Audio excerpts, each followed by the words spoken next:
name is Ruth Avery. I teach second grade at Mount St. Mary's School in Grass Valley. Welcome to Saluting New Readers. I'm very proud to have my class read. In an old house in Paris that was covered with ferns. Your name? Hi, my name's Emily. I'm going to be reading Madeline in London. In an old house in Paris that was covered with vines lived tall little girls in two straight lines. They left the house at 9:30. The smallest one was Madeline. In another old house that stood next door lived Pepito, the son of the Spanish ambassador. An ambassador doesn't have to pay rent, but he has to move wherever he's sent. He took his family and his hat. They left for England, all but the cat.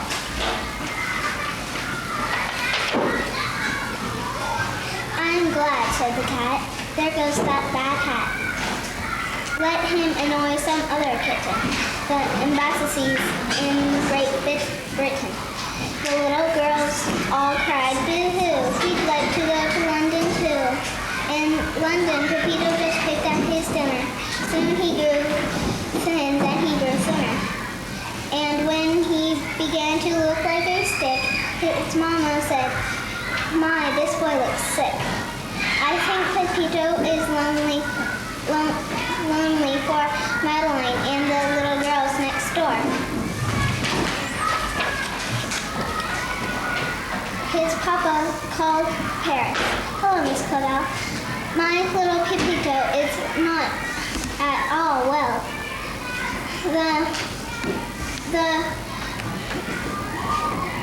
He misses you and he's lonesome for Madeline and the little girls next door.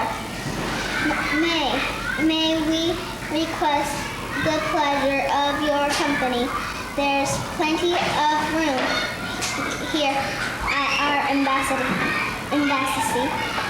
Quick, darlings, pack your bags. We'll get out to the airport and catch the next jet. Fill the house with lovely flowers. Fly the flags from the towers. For Pepito's birthday, bake the most wonderful birthday cake. Place 12 beds in two straight lines. The last one here will be Madeline's. Welcome to London. The weather's fine, and it's actually 9:30. Good heavens, said Miss Clavel. We've brought no toy for His Excellency's little boy, said Madeline.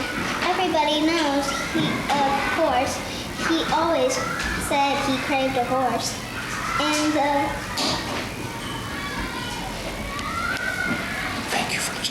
Thank you for listening to me read. If you want to check this out at your local library,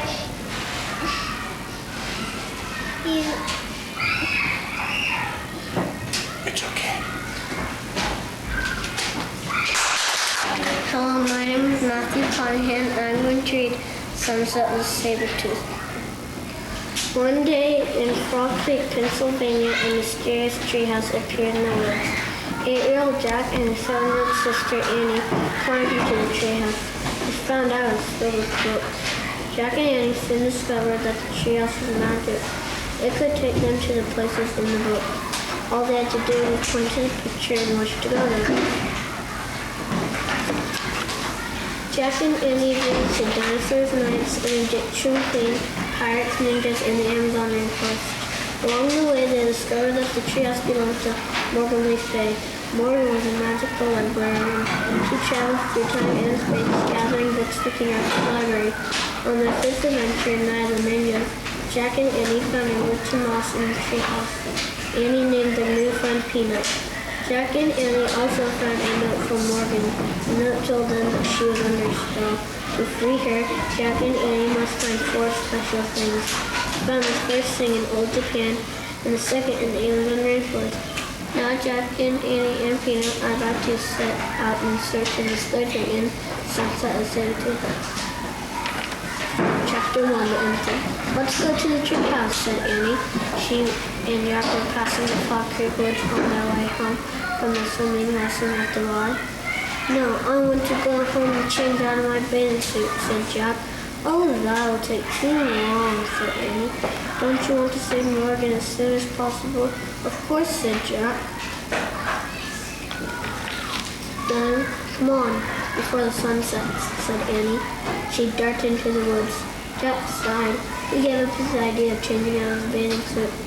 He pushed his glasses into place. He followed Annie into the Fog Creek Woods. The warm air smelled fresh and green. He moved through patches of sunlight and shadow. Soon he came to a small clearing.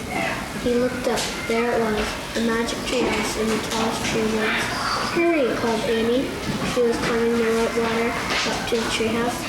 Jack grabbed the ladder. He started up after her. Finally, they reached the top of the treehouse. Squeak! A mouse on the windshield. Hi, Peanut, cried Annie. Jack patted the tiny head. Sorry we didn't come sooner, but we had to go to our swimming lesson. Squeak! What happened while we were gone? Asked Andy, looking around the treehouse. Jack stared at the large M carved into the wooden floor. On the M were moonstone and mango, the special things they'd found on the lobster journeys. Hey, guess what? said Jack. Moonstone and mango let it turn to slip morning. Well, right, said Annie. Thank you for listening to me read. If you'd like to hear other stories, you can check out your local library.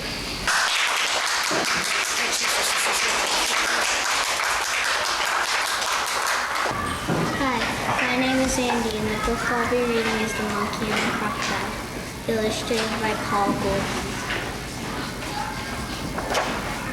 Beside a river in the jungle stood a tall mango tree. In the tree lived many monkeys. They swung from branch to branch, eating fruit and chattering to each other.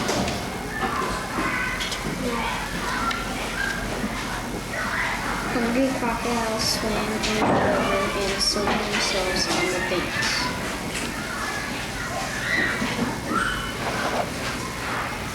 One young crocodile was hungrier than all the rest.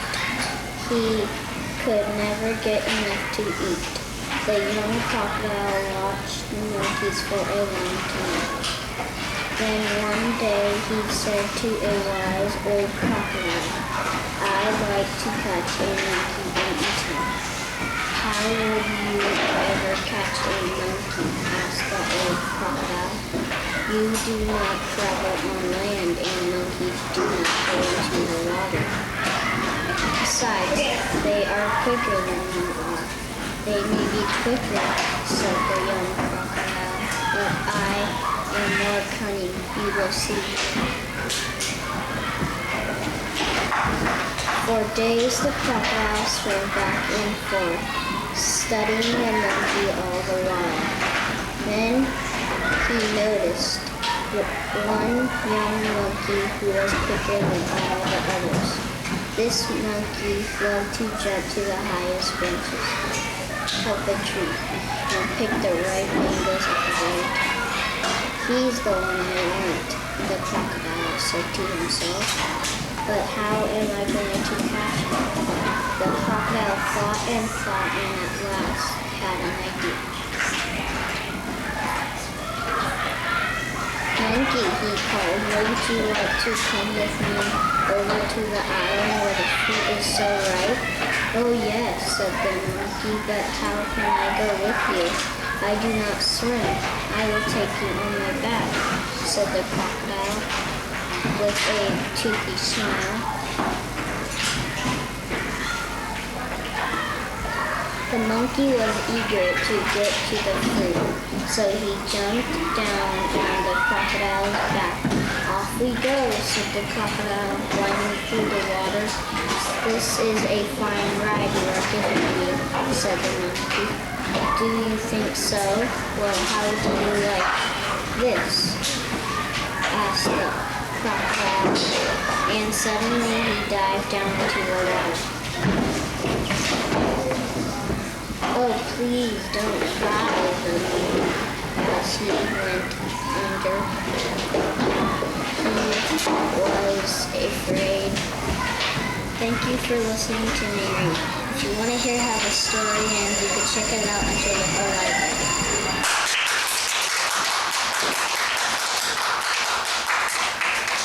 Hi, my name is Connor Maloney, and I will be reading Six Dinners Sid by Ingham Moore. Sid lived at number 1 Aristotle Street. He also lived at number 2, number 3, number 4, number 5, and number 6. Sid lived in 6 houses so that he could have 6 dinners.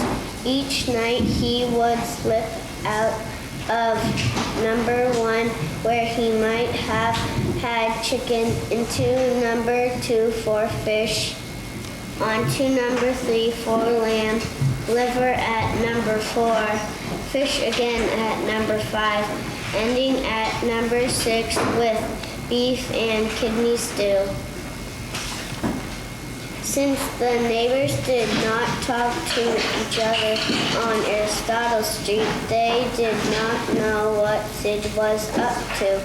They all believed the cat they fed was theirs and theirs alone. But Sid had to work hard for his dinners. It wasn't easy being 6 people's pet. He had 6 different names to remember and 6 different ways to behave. When he was being scaramouche, he put on swanky ears. As Bob, he had a dog. He was naughty as mischief, as silly as Sally, and Sooty he smooched, but as Schwartz he had to act rough and tough. All this work sometimes wore Sid out, but he didn't care as long as he had his 6 dinners, and besides, he liked being scratched in 6 different places and sleeping in 6 different beds.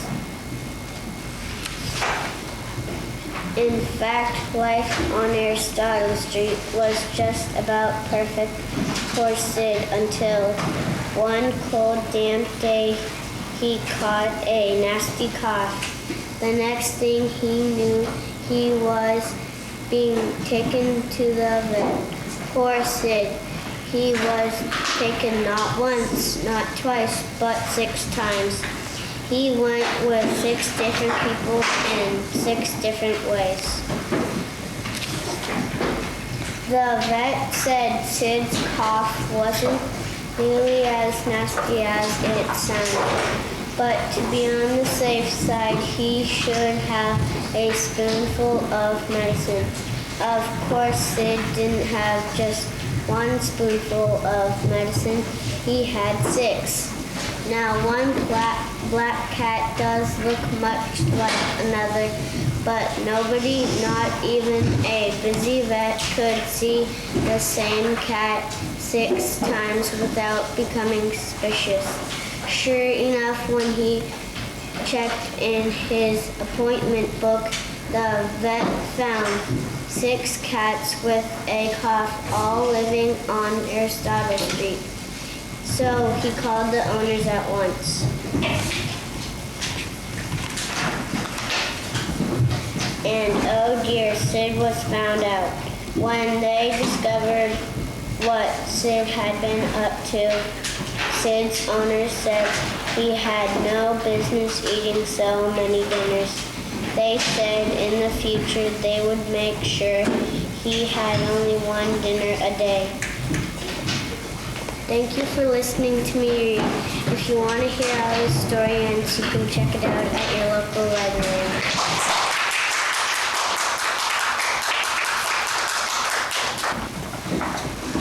My name is Scott, and I'm going to read Little Water's Warning. Off the coast of Alaska, in the land of the midnight sun, Little Walrus begins his last northern journey with his mother. In the distance, they hear a symphony of sounds. Several huge walrus bulls, their heads held high, bellow as they boldly show off their tusks. They may be frightening a hunter or scaring off an orchid attack. Their large ivory tusks and their monstrous noise will defend them well. The 4-year-old calf has tusks that are not fully grown. For now, he still needs his mother. Leaving the bulls behind in the spring, they will travel north with the nursery birds, sometimes swimming, sometimes fishing rides on giant ice islands. They will journey hundreds of miles for summer feasting in the Choo-Choo Sea. As cold Arctic winds blow, the cow and her calf fall out of the water onto a floating island of ice. They use their tusks like ice sticks and ease the climb up with their flippers.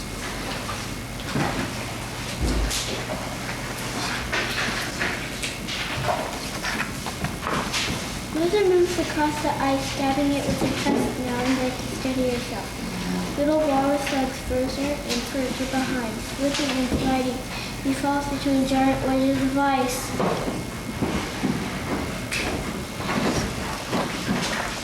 Hearing his pitiful cry, Mother struggles to find Little Walrus. Chip fly as he frantically hacks at the ice. She could break a tusk or fall into the ice crack herself, but it does not matter. What matters is her calf, clothing tongue stiff and grown as her tusks break more and more ice. Steadily, she opens a larger space and helps Little Walrus to safety. Mother keeps a close eye on their calf as they continue north. But even on a calm sunny day, they can dangerous ice. Surrounded by many walrus, they bask in the late spring sun, joining the crowd on the same chunk of ice to chew and fight and pin more walrus. Oh! These huge walruses are heavy. The ice chunk tips on its side and whoosh! All the cows and calves are dumped into the sea. Splash! Crash! There is so much confusion. Little Walrus and Mother swims and search for calf. She finally finds him. He is not in the water at all. He was the first walrus in the nursery herd to haul out on another choose of ice. As summer arrives, the herd reaches the rich green grounds of the Choo-Choo Sea. Ice drifts and sparkles under the sun. Here, among seals and whales, Little Walrus must master the skill of hunting. Thank you for listening to me read. If you want to know how the story ends, check it out at your local library.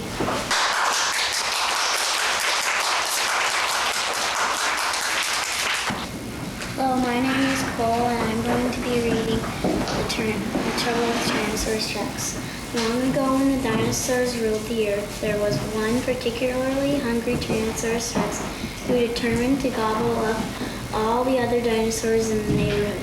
It got so bad that the littlest dinosaur would scarcely come out of hiding, even for a drink of water. And the more Tyrannosaurus Rex scared the neighbors, the louder he bragged and the louder he strutted, and the better he thought of himself.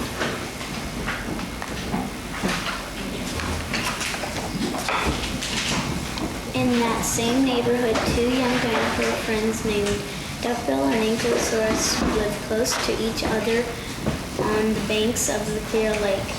One morning, when Tyrannosaurus Rex was off raising dust someplace else, the friends were quietly munching plants and sharing their daydreams while they basked in the warm sun.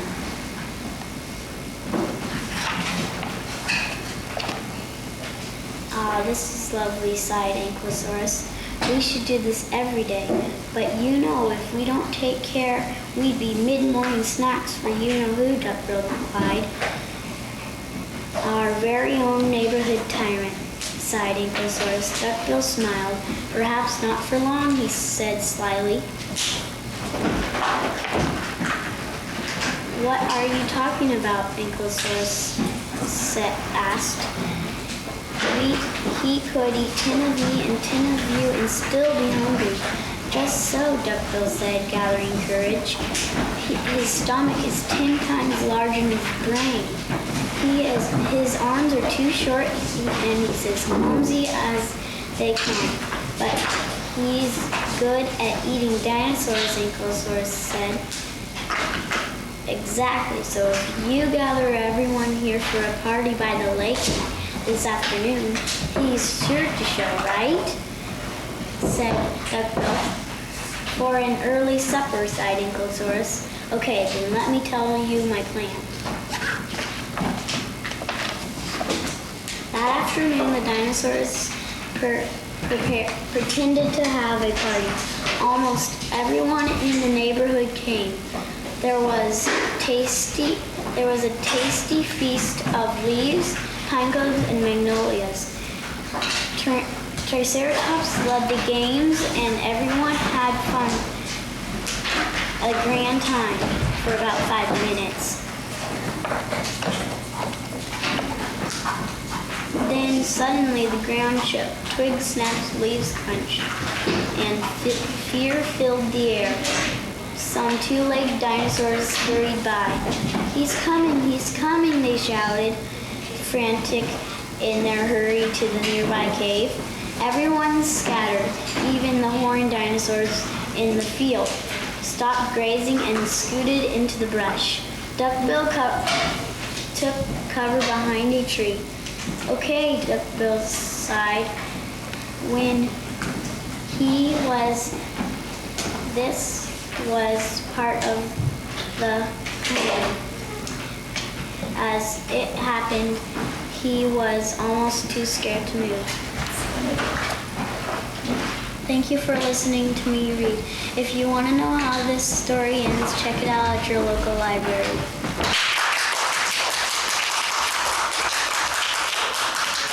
Hi, my name is Blake, and I'm going to read Where the Wild Things Are. The night Max had his wolf suit and made mischief with one and another. And his mother called him Wild Thing, and Max said, "I'll eat you up." So he was sent to bed without eating anything. That very night, Max's room, a forest girl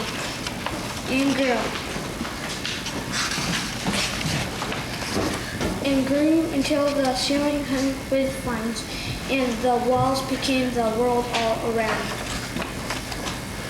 And an ocean tumbled by with a private boat for Max, and he sailed off through night and day, and in and out of weeks, and almost over a year, to where the wild things are. And when he came to the place where the wild things are, they roared their terrible roars, they gnashed their terrible teeth, they rolled their terrible eyes and showed their terrible claws. Till Max said, "Be still," and tamed them with a magic trick of staring into all their yellow eyes without blinking once. And they were frightened and called him the most laughing of all, and made him king of all wild things. And now, cried Max, let the wild rumpus start.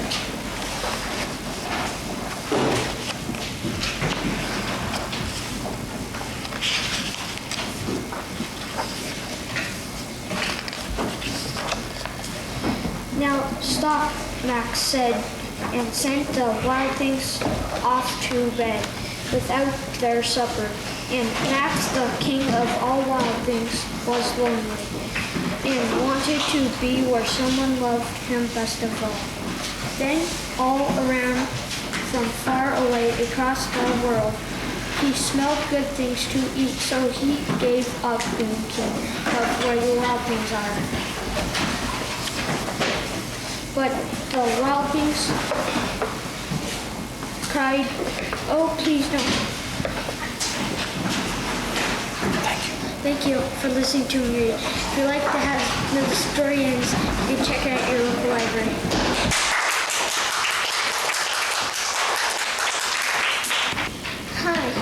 is Chris, and I'm going to read The Livingstone Mouse. Livingstone Mouse was an explorer. He spent his days running here and there, investigating this and that. One night, his mother said to her little mice, "You've grown too big to live in a small nest. It's time for you to find places to build a nest of your own." "I'd like to build my nest in the greatest place in the world," cried Livingstone. "Where's that, Mother?" "Well," replied his mother, "I've heard China is really nice." "That's it," announced Livingstone, kissing his mother goodbye. "I'll go find China." After a while, Livingstone came to the biggest building he had ever seen. "It's already divided into nest places," said Livingstone. "That's incredible. This must be China." "There's lots of room," murmured Livingstone. He sat down to plan his nest. A loud clicking noise came from next door. Livingstone saw a beetle turning somersaults. "Excuse me," said Livingstone, "but do you do that often?" "All the time," replied the beetle. "I'm a click beetle." Suddenly an angry voice yelled, "Stay over on your own side. Stay over on your own side yourself," yelled a second voice. "I don't know why I live with you. You never stop complaining." "Excuse me," said Livingstone, "but do you do that often?" "All the time," replied the beetle. "Cockroaches are so unlimited." "I had no idea China would be so noisy," cried Livingstone. "China," laughed the beetle. "This isn't China. Why don't you try that way?"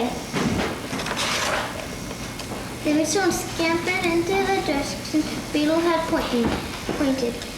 He found himself in front of a tall white shape, rising magically into the air. Up one of the slopes ran a rope ladder. "That's fantastic," Livingstone. "This must be China." He ran up the rope ladder and down into the dark interior. "It's nice and quiet," murmured Livingstone. He stepped down to plan his nest. A nasty human smell hit Livingstone's neck. "Ugh!" he gasped. "I had no idea China would smell so bad." "China," shuddered a camel cricket. "This isn't China. Why don't you try that?" Livingstone ran on, gulping in the air to get rid of the nasty smell. He skittered to half before a steep slope made out of pieces a thin woven wood from the top of the slope. Livingstone could see a peculiar object scattered about the cloth. "That's wonderful, Livingstone. This must be China."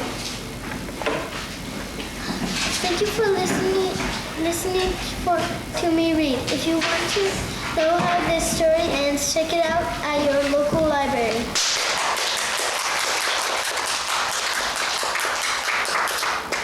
Hello, my name is Jonathan Boone, and I'm going to read This Is the Way We Go to School.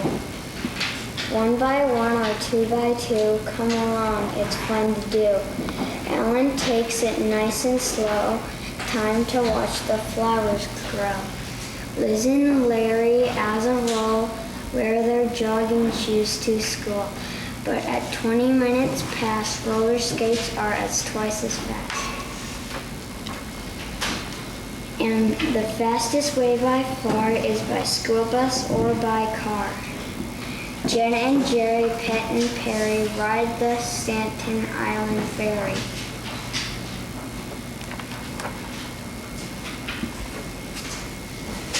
Cable cars take Jack and Jill up the hill and down. Mitchell and his friend Michael see the rooftops from the eel. Horse buggy rides. It's planned to start the day for Jack and Jill. Bacco, Papa Beto ride aboard the Vaporetto. Bundled up against the breeze, Niels and Sylvan go on skis. Palm trees help keep Adam cool on his sunny walk to school. Mira takes time out to play, school's a hop and skip away. And which step is high, sail through the air from peak to vale. Akela leaves for school by train across the mountain chain. Faye and Flo and Joe go to school by radio. Bicycles bring Maya and Ning through the traffic of Ninja. And Bennett, the dropping sky, Ram rides high and dry. William comes ashore by boat, counting seagulls while afloat. Carlos takes the town's bride. Luz perfects the countryside.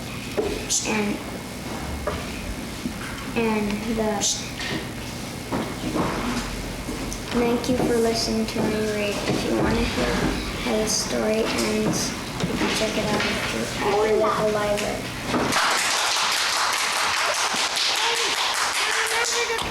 Hi, my name is Jamie and I'm going to be reading What Makes Day and Night. We have to stop. It's getting too dark to play. It is getting dark. Every day it gets dark. I wonder why. Each day the sun seems to disappear from the sky. Let's go see Miss Owl. Maybe she can tell us why. Miss Owl will know. She is smart. Can you tell us, Miss Owl, why it gets dark? I want to know too. Why, yes, I think I can. First of all, we live on the Earth. The Earth is a planet. Say it with me. Planet, planet, planet, planet. The planet Earth goes around the sun. The path that Earth takes, it's called orbit. Orbit. Can you see that? Orbit. Orbit. Let me show you. We'll use the ball for the planet Earth, and we'll pretend the flashlight is the sun. Interesting. You take the... Thank you for listening to me read. If you want to check this book out, you can check it out at your local library.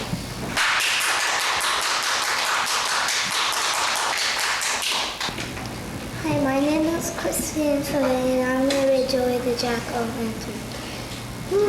Joey was a jack-o'-lantern. He wanted to be spooky. He wanted to be scary. Joey wanted to be scary for Halloween. Was Joey scary? Was Joey spooky? No, he was not. No matter how he tried, Joey was not spooky. Along came Katie. Was Katie scared of Joey? No, she was not. Along came Billy Bat. Was Billy scared of Joey? No, he was not. Along came Manny Monster. Was Manny scared of Joey? No, he was not. Poor Joey the jack-o'-lantern. He tried and tried, but he was not scared. Along came Willy Witch. Joey, she said, it is Halloween. It is time for you to be scary. Along came Kissy Cat. Ooh, you are scary, Joey. Along came Billy Bat. Ooh, what a spooky jack-o'-lantern. Along came Manny Monster. Joey, you are scary after all. Thank you for listening to me read. If you'd like to hear the rest of the story, please check it out at the local library. Hi, my name is Devin, and I'm going to read Pecco's Kindness. It was late October. The winter winds made Pecco's turn cold. It will be warmer in the town, and Pecco told himself. The town inn costs a lot, and I have no gold for the innkeeper. I will start out for town. Perhaps I will find kindness and help as I go. And so Pecco left for town. As he hiked down the lane, he met an old man. The man limped and struggled with a big sack on his back. He stumbled and almost fell. Old man, Pecco cried, you need a cane to help you hold you up. Pecco cut a stick from a small tree at the side of the land. Here is a cane for you, old man, he said. You are most kind, the man said to Pecco. You have made me a gift, and now I have a gift for you. The old man put his hand into the sack. Here is a big pot. Take it, and now I must go. Farewell. A little later, Pecco met a hunter. The hunter had made a fire at the side of the lane. He had a frown on his face. A dog sat beside him and howled. Hello, said Pecco. What is the matter? I need a pot to put on the fire. The hunter grumbled. Gentlemen, I have not had a meal all week. I have a pot in my sack, said Pecco. I'll let you have it. I do not need it. The hunter smiled. How kind of you, he said. But you must take a gift from me. Here is a blanket. Take it, please. Thank you, said Pecco. You, and he bid the hunter farewell. Later, Pecco met a lad and his colt. The lad had no cage, and he cried as he walked down the lane. Pecco asked, what is the matter, lad? Farmer, cried the lad, I have lost my cape and I am so cold. I need a cape to keep me warm. I do not have a cape, Pecco told the lad, but I have a blanket. You can have it. I am not cold. You are most kind, said the lad, but wait, you must take my cloth as a gift. Pecco agreed to take the cloth, and Pecco bid the lad farewell.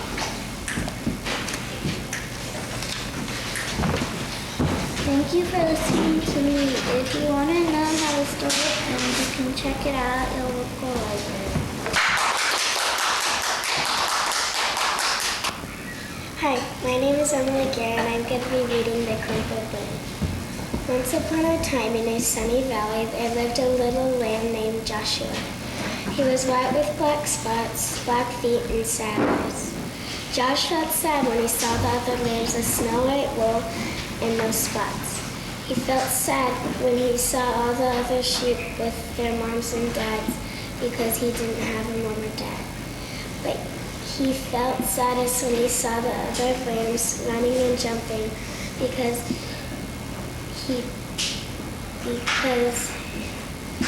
he couldn't. Josh had been born with one leg that didn't work right. He was crippled. He always limped when he walked. That's why he always watched while the other lambs ran and played. Josh felt sad and alone, except when Abigail was around. Abigail was Josh's best friend. She didn't look like a friend for a lamb. She was an old cow.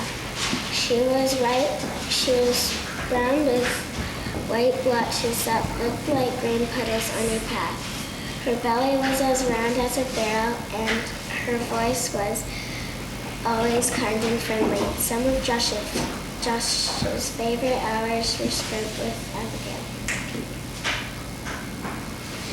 Thank you for listening to me read. If you want to hear how this story ends, you can check it out at your local library.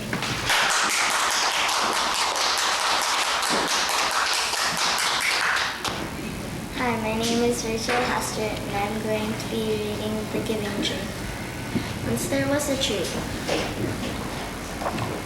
and she loved a little boy. And every day the boy would come, and he would gather her leaves and make them into crowns and play king of the forest. He would climb up her trunk and swing from her branches and eat apples. And they would play hide and go seek. And when he was tired, he would sleep in her shade. And the boy loved the tree very much, and the tree was happy.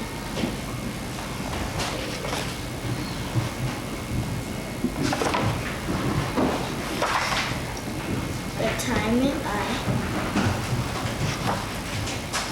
and the boy grew older, and the tree was often older. Then one day the boy came to the tree, and the tree said, "Come, boy, come and climb up my trunk and swing from my branches, and eat apples and play in my shade, and be happy. I am too big to climb and play, boy. I want to buy things and have fun. I want money." Thank you for listening to me read. If you want to know how the story ends, you can check it out at the local library.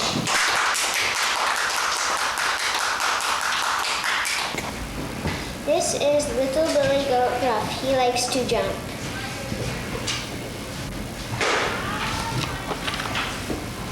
This is middle-sized Billy Goat Gruff. He likes to have fun. This is Big Billy Goat Gruff. He likes to eat grass.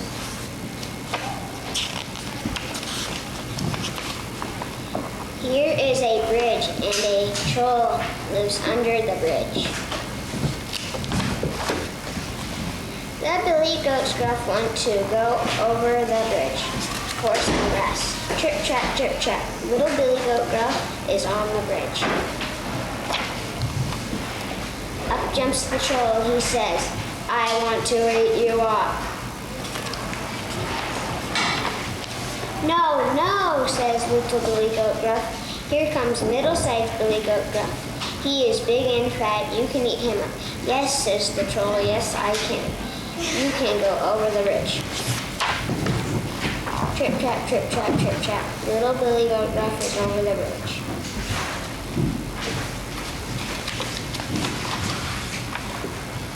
Middle-sized Billy Goat Gruff looks up.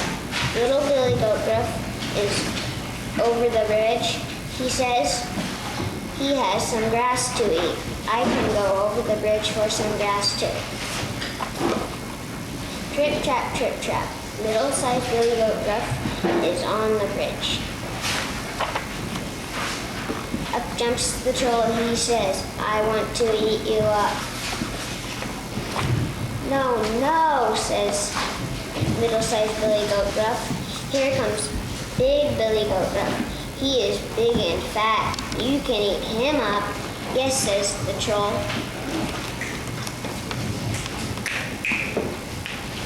Thank you for listening to me read. If you want to know how the story ends, you can check it out at your local library.